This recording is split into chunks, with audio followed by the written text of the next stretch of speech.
Imam Al-Ghazali mendefinisikan al-nafs, al-aql, al-qalb, ar-ruh sebagai latifah rabbaniyah. Apa maknanya Pak Ustadz? Latifah dari kata lembut, sesuatu yang lembut, yang halus, yang tak bisa ditengok. Ini bukan latifah, ini nampak. Sesuatu yang lembut. Rabbaniyah dari Allah Subhanahu wa ta'ala. Pancaran yang diberikan Allah Subhanahu wa ta'ala. Tapi dia makhluk. Disebut dia nafs. Kenapa disebut nafs? Karena dialah hakikat diri. Nafs artinya diri. I want to explain about myself to you. Bahasa Arabnya, uridu an u'arrifa nafs, diri saya. Diri, hakikat diri, maka disebut dengan nafs. Kenapa dia disebut dengan akal? Akal. Karena dialah alat yang dipakai untuk membedakan mana baik, mana buruk. Kenapa dia disebut dengan qalb? Karena sifatnya berbolak-balik. Qalb, qallaba yuqallibu. Pagi benci, petang sayang. Pagi marah, petang suka. Kenapa dia disebut dengan roh? Karena waktu masuknya ke badan dan keluarnya berembus. Masuknya ditiupkan, keluarnya bertiup. Orang mati itu waktu tarikan napas berembus.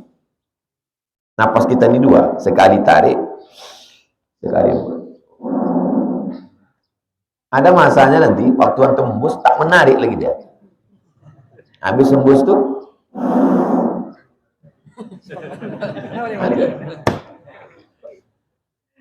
antum sekarang belum bisa menangkap yang saya cakapkan itu.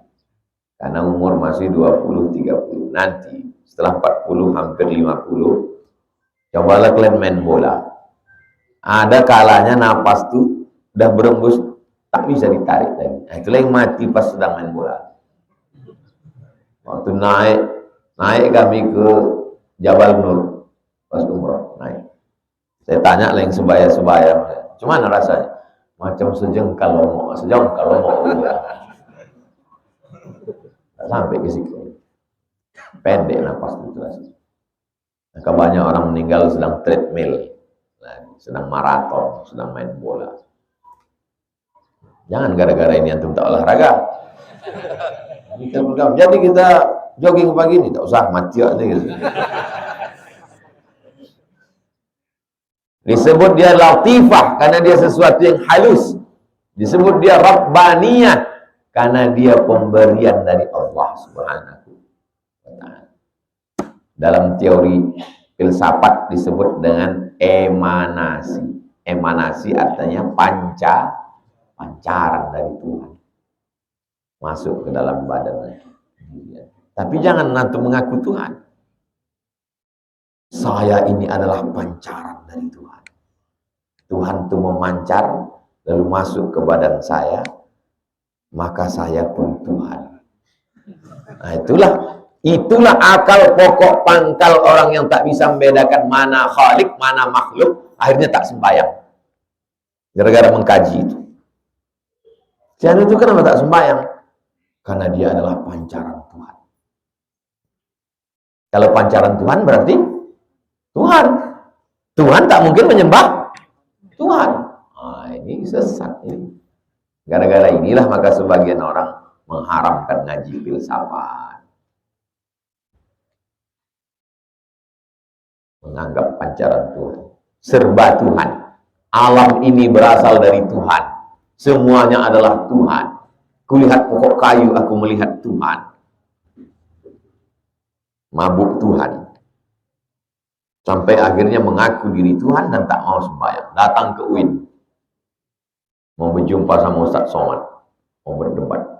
"Ustadz, itu ada orang mau jumpa Ustadz. Dia mengatakan diri dia Tuhan." Tak usah jumpa dulu. Kapak kepalanya nanti. Dari ustadz-ustadz filsafat yang mau berdebat sama dia. Yang tak pakai ayat, tak pakai hadis. Jumpalah sama dosen filsafat Usuluddin, namanya Dr. Iskandar Arnel dari McGill, Kanada. Minta satu ruang. Setelah keluar baru saya tanya Ustaz Iskandar. Kece, Tuhan itu dari Ustaz.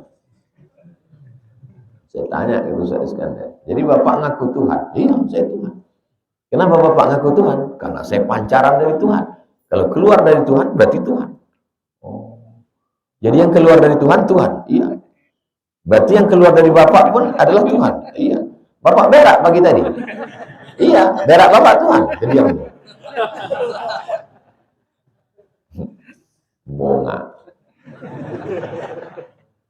Tak bisa membedakan mana khalik, mana makhluk. Iya karena na'budu. Iya kan? Itulah perlunya mengkaji sifat 20. Kita ini hawadis, baharu. Sedangkan Allah itu mukhalafatuhu lil hawadis. Roh itu diciptakan Allah, bukan bagian tubuh Allah yang berbelah. Emang Tuhan amubah?